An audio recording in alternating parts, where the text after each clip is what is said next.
ഇന്ന് തന്നെ ഡൗൺലോഡ് ചെയ്യൂ. കാണൂ നിങ്ങളുടെ ഫേവറേറ്റ് ഷോസ്. ഇതിനിപ്പോ വലിയ ആഘോഷത്തിന്റെ ആവശ്യമൊന്നുമില്ല. നമ്മുടെ കുടുംബത്തിലുള്ളവരും വൃന്ദാവനത്തിലുള്ളവരും മാത്രം മതി. പിന്നെ സന്ദേശിച്ച ചില ബന്ധുക്കളും. ഏതെങ്കിലും ഒരു ക്ഷേത്രത്തിൽ വെച്ച് പരസ്പരം മാലയിട്ട് ഒരുമിച്ചൊരു ജീവിതം തുടങ്ങാം. അത്രേ ഉള്ളൂ. പക്ഷേ ഇതിനോടൊപ്പം തന്നെ ഡിവോഴ്സ് നേടാനുള്ള എല്ലാ പരിശ്രമങ്ങളും നമ്മൾ തുടരണം. ഇല്ലെങ്കിൽ അവന്തിക നന്ദന്റെ ജീവിതത്തിൽ എന്നും പ്രശ്നങ്ങൾ ഉണ്ടാക്കിക്കൊണ്ടേയിരിക്കും. സമാധാനത്തോടെ ജീവിക്കാൻ അവള് നന്ദനെ സമ്മതിക്കില്ല. മ്യൂച്വൽ ഡിവോഴ്സ് നടക്കില്ലെന്നുള്ള കാര്യം ഉറപ്പാ. അപ്പൊ പിന്നെ കുടുംബ കോടതി വഴി മാത്രമേ ഒരു ഡിവോഴ്സ് സാധ്യമാവൂ. അതിന് ചിലപ്പോൾ വർഷങ്ങൾ എടുത്തെന്ന് വരും. അതുകൊണ്ടാ നന്ദേട്ട് ഇങ്ങനെ ഒരു തീരുമാനം എടുത്തത്. ഞങ്ങൾക്കാർക്കും ഇതിലൊരു എതിർപ്പുമില്ല. അർച്ചനയും കുഞ്ഞും വന്നാൽ ഉടൻ കല്യാണം. അങ്ങനെ തീരുമാനിക്കാം.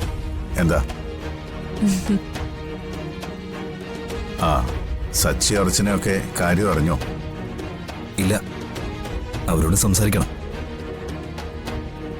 ഇന്ന് ഹോസ്പിറ്റലിൽ പോകുമ്പോ അവർക്കുള്ള ഫുഡും കൂടി കൊണ്ടുപോണേ. ഞാൻ ഇപ്പൊ തന്നെ അത് റെഡിയാക്കട്ടെ. ഓ അനക്കെ വാ. ഓ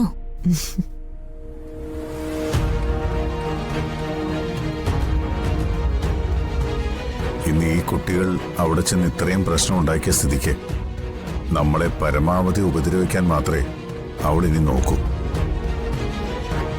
ഡിവോഴ്സ് തരാതിരിക്കുക എന്നതാ അവളുടെ കയ്യിലുള്ള ഏറ്റവും വലിയ ആയുധം.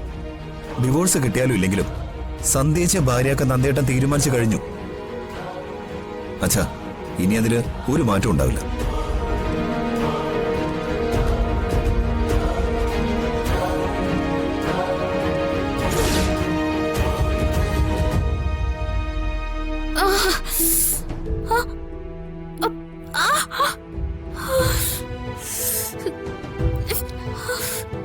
ഡോക്ടറെ, നല്ല പെയിനുണ്ട്. എന്തോ കുത്തി വലിക്കുന്ന പോലെ. വയറിനകത്താണോ പെയിൻ അതോ സ്റ്റിച്ചിലാണോ? അങ്ങനെയൊന്നും പറയാൻ പറ്റുന്നില്ല. നല്ല വേദനയോ. കുറച്ചു നേരം ഇത് തുടങ്ങിയിട്ട്. ആ സമയം തൊട്ടേ ഇതുപോലെ നിലവിളിയാ. ആകെ പേടിച്ചുപോയി. കട്ടിലിൽ നിന്ന് പെട്ടെന്ന് ചാടി എഴുന്നേക്കോ ഇറങ്ങോ അങ്ങനെ എന്തെങ്കിലും ചെയ്തായിരുന്നോ? അത് പിന്നെ താഴെ വീണ ഫോൺ എടുക്കാൻ വേണ്ടി ഞാനൊന്ന് നോക്കിയായിരുന്നു. എന്നിട്ട് കട്ടിലിൽ നിന്ന് താഴെ വീണോ? ഇല്ല, അപ്പോഴേക്കും നഴ്സ് വന്നു. വെറുതെ അല്ലേ ഈ പെയിൻ. ഇതൊക്കെ നോക്കിയും കണ്ടും ചെയ്യണ്ടേ? സ്റ്റിച്ച് നല്ലപോലെ സ്ട്രെച്ച് ആയിട്ടുണ്ട്, അതുകൊണ്ടാ ഇപ്പൊ ഈ പെയിൻ. അല്ലാതെ വേറൊന്നും ആവാൻ ഒരു വഴിയുമില്ല. ഒരു കാര്യം ചെയ്യാം, നമുക്കൊന്ന് സ്കാൻ ചെയ്ത് നോക്കാം. പെട്ടെന്ന് പേഷ്യന്റിനെ സ്കാനിംഗ് റൂമിലേക്ക് കൊണ്ടുവരണം. ശരി ഡോക്ടർ. പേടിക്കാനൊന്നുമില്ല. ഞാൻ നോക്കിയിട്ട് വേറെ കുഴപ്പമൊന്നും കാണുന്നില്ല. ഈ സ്റ്റിച്ച് സ്ട്രെച്ച് ആയതുകൊണ്ട് തന്നെയാവും ഈ പെയിൻ, അല്ലാതെ മറ്റൊന്നും ആവാൻ സാധ്യതയില്ല. തൽക്കാലം ഞാനൊരു ഇഞ്ചക്ഷൻ തരാം, പെയിൻ കുറയും. ഓക്കെ? പേടിക്കണ്ട.